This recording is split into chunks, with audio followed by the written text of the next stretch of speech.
the bustling city of Lagos, nestled between the traditional markets and modern skyscrapers. Lagos had witnessed many love stories, but none as controversial as that of Kola and Adanma. Kola is a tall, dark, handsome, and ambitious young and successful construction engineer.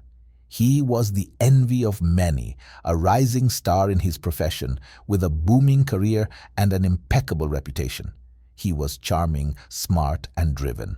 Yet, despite his success, there was an emptiness in his life. One evening, at a networking event, Kola eyes locked to a beautiful and charming girl called Adanma. Adanma is a successful businesswoman with curves that spoke of richness and grace. Her beauty was undeniable, her smile radiant, and her confidence unmatched. Her body larger than what society considered the ideal size. But to Kola, she was perfect. She carried herself with grace and elegance, and it was impossible for him to look away. From the moment Kola introduced Adanma to his family, his mother, Iya Kola, sneered. "This is the woman you want to marry?" she asked, looking Adanma up and down, disapproval etched all over her face. "Is there a famine in Lagos that you want to marry a woman who eats for 10? Kola's jaw tightened. "Mama, respect my fiancé." It didn't take long before Kola proposed to Adanma, and despite her initial hesitation, fearing what people might think of her because of her weight, she agreed. They were married in a beautiful ceremony, surrounded by family and friends. But beneath the joy and excitement of their wedding, there was a storm brewing. But his mother's disdain only grew stronger. On their wedding day, she barely smiled. And when Adanma moved into Kola's house, Mama Kola declared war. Adanma did everything to please her mother-in-law, but no matter how much she tried, it was never enough. Mama Kola insulted her cooking, called her lazy, and often made jabs about her weight. "See how you're eating again," Mama Kola would say, watching Adanma take a bite of her meal. "No wonder my son comes home looking tired. How can he sleep beside a mountain?" Kola always defended his wife, but his mother's words cut Adanma deep. Yet she endured because she loved Kola. But Mama Kola was not done. She had a plan. One evening, Kola received an emergency call from work, leaving Adanma alone in the house with his mother. As soon as he left, Mama Kola approached Adanma with a wicked smile. "Would you like some tea?" she asked sweetly. Adanma was surprised at the sudden kindness, but nodded. Mama Kola went into the kitchen, prepared the tea, and handed it to her. The moment Adanma took a sip, she felt an intense burning in her throat. She clutched her chest, gasping for air.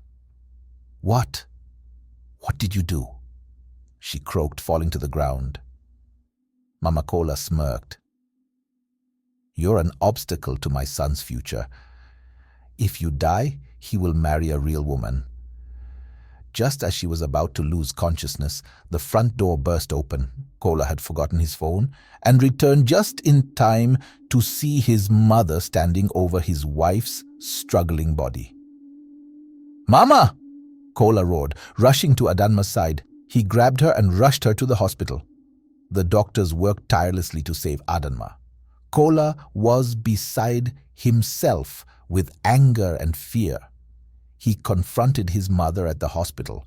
"What did you give her?" he yelled. Mama Kola feigned innocence. "I don't know what happened. She just started choking." But Kola was no fool. He hired a private investigator to find out more about his mother's history. What he uncovered shook him to his core. The investigator revealed that Mama Kola had done this before.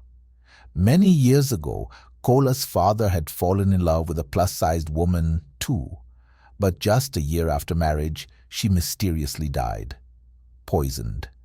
Kola's heart pounded. His mother had killed his father's first love, just like she had tried to kill Adanma.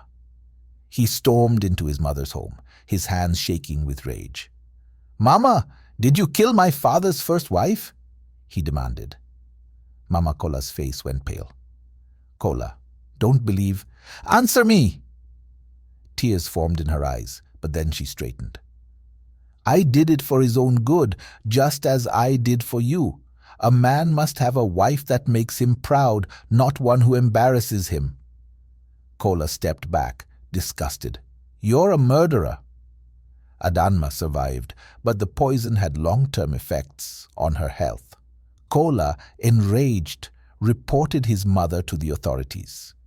But on the night she was to be arrested, she fled the city, disappearing without a trace.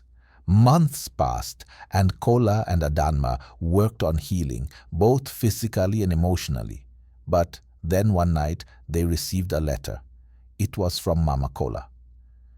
"I will return, and when I do, you will regret betraying your own blood."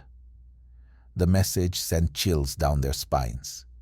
Somewhere in the shadows, Mama Kola was waiting, plotting her next move. "This is just the beginning,"